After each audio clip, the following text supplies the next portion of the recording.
Então, vamos iniciar aqui a segunda questão dos nossos problemas tipo, né? Essa segunda questão vai tratar mais da forma da bacia. Então, o que eu vou dizer para vocês é que a forma da bacia, ela é relevante com relação à intensidade de chuva, total mito. Ela é relevante com relação às vazões que vão ocorrer na bacia. Quanto mais circular for a bacia, mantido todas as outras condições similares, iguais, né? Quanto mais circular for a bacia, maior vai ser a propensão de cheia dessa bacia. Quanto mais alongada for essa bacia, menor vai ser a propensão de cheia dessa bacia. Mantida a área constante, né, a geologia, tendo um regime de chuva similar. Então, a forma da bacia, dadas as outras condições similares, que a gente diz ceteris paribus, né, dadas as outras condições similares, a forma da bacia ela é extremamente importante no total de precipitação. E é disso que trata esse nosso problema. Então, a gente pode dizer assim, bacias alongadas, quanto mais alongadas, menos propensa a cheia. Quanto mais próximo a um quadrado, mais próximo, maior mais severo podem vir a ser os eventos de cheia. Bacias mais circulares, tá certo? Também, obviamente, vai estar associada a maior valor de cheia mais elevado. Tá? Então, esse é o conceito. Certo? Por conta de que isso acontece? Por conta do tempo de concentração. Quanto mais circular for a bacia, menor vai ser o tempo de concentração dela.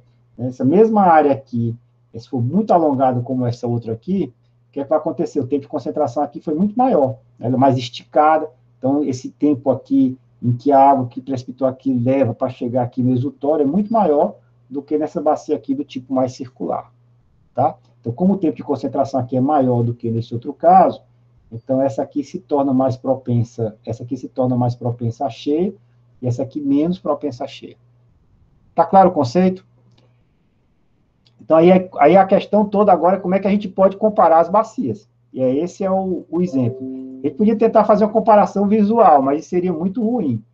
Então, a gente tem que fazer uma comparação numérica. Então, tem duas formas de fazer essa comparação, que é do que trata aqui a nossa segunda questão. Uma forma é o que a gente chama de coeficiente de compacidade, e outra forma é o fator de forma ou índice de Gravellius. Então, como é que se comporta o coeficiente de compacidade? O coeficiente de compacidade, ele vai comparar a bacia, a forma da bacia, a forma de um círculo, tá certo? E a gente sabe, né, que, dado uma área, a figura geométrica com o menor perímetro é um círculo, tá certo? Então, o que é que a gente vai fazer? A gente vai comparar o perímetro da bacia, o perímetro que a gente mediu para a bacia, com o perímetro de um círculo equivalente. Então, de um círculo equivalente. Equivalente em que sentido? Um círculo que tenha a mesma área da bacia, certo? Então, esse círculo que vai ter a mesma área da bacia, a gente vai calcular o perímetro para esse círculo com a mesma área da bacia. Então, essa é a ideia do coeficiente de compacidade. Então, aqui eu vou ter, por exemplo, πr2, desse círculo equivalente, a área do círculo equivalente πr2 vai ser igual à área, o r, então, vai ser raiz quadrada de a sobre π.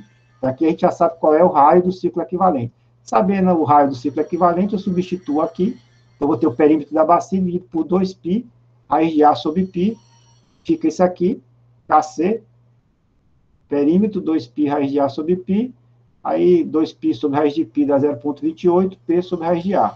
Então, esse é o fator, o coeficiente de compacidade. Né? Então, o coeficiente de compacidade mínimo é igual a 1.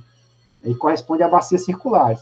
E o bom do coeficiente de compacidade é que o valor é sempre maior ou igual a 1. 1 para a bacia circular, e quanto mais alongado ou mais diferente se distanciar de uma bacia mais circular ou a bacia em análise, maior vai ser esse coeficiente de compacidade. Tá bom? Então, é simples assim. Então, com isso aqui, a gente sabe, então, que coeficiente de compacidade 0,28 P sobre raiz de A. Fácil assim. Qual é o perímetro da bacia 1? Aí que a gente, nesse nosso exercício, a gente tem duas bacias, A e B, que a gente vai comparar. Então, dadas as outras condições similares, a gente tem a área da bacia, o perímetro, o comprimento do rio principal, e o comprimento total dos rios, né? Então, a gente vai ter, com isso aqui, vai ter o perímetro da bacia e a área da bacia. Então, dado essas duas informações, substituição direta na fórmula, a gente tem lá o valor do KC, 0,28, F8, que é o perímetro, dividido por raiz quadrada de A, 1,1. Isso aqui para a bacia A. 71 é a bacia A. E essa aqui é a bacia B. Ops. Tá? Então, a bacia B ela tem 120 quilômetros de perímetro, tem uma área de 450 quilômetros quadrados, então o coeficiente é 1,58. Qual é a mais próxima de um círculo? Bacia A. Qual é a mais propensa a cheia? Bacia A. Tá claro aí, pessoal? Não é fácil? Então, a gente pode aí fazer aí essa comparação com relação à forma da bacia. E a outra métrica seria esse índice de gravênios. Na realidade, aqui a gente vai fazer uma outra estratégia, que é comparar com um quadrado, uma espécie de um quadrado equivalente. Então, a gente vai ter aqui uma largura média seria um quadrado, mas a gente termina comparando para ele vai ter todas as formas, né? Ele pode ser um retângulo mais achatado, mais alongado, etc., né? O maior valor dele seria quando o KF aqui fosse igual a um quadrado, né? O KF próximo a 1, aí pode ser maior ou menor que 1. Então, aqui a gente vai ter aqui o valor do comprimento do rio principal, e aqui a gente vai ter o comprimento equivalente, então, o que a gente chama de retificar a bacia, fazer com que a bacia se torne um open book, né? um livro aberto. Tá certo? Como é que a gente faz com que a bacia se torne, então, um livro aberto? Como é que a gente faz isso? A gente tem o comprimento do rio principal, certo? A gente tem o comprimento do rio principal e a gente tem a área da bacia. Então, a gente vai calcular qual o valor desse comprimento aqui, de tal forma que a bacia se tornasse um retângulo, né? Então, eu tenho a área da bacia dividida pelo comprimento do rio principal, eu tenho o valor dessa largura. Essa largura aqui, tá certo? É o valor desse L barra. O L barra vai ser quem? A área da bacia dividido pelo comprimento do rio principal, né? Então, esse é o valor do L barra. Certo? Então, com isso aqui, a gente tem que substituir no L barra ali dentro do KF. Então, o KF vai ser a largura dividido pelo comprimento aqui do rio principal. Substituindo isso lá, a gente vai ter esse valor do KF aqui, A sobre L2. Né?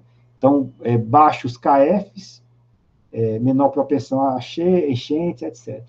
Então, no nosso caso aqui, quanto mais próximo de 1, né? Mais propenso a cheia. Então, a gente faz aqui exatamente o valor do L, o valor do A, e aplica direto essa fórmula aqui, A sobre L2. A sobre L2 tem o valor aqui do coeficiente de forma, o coeficiente de compacidade.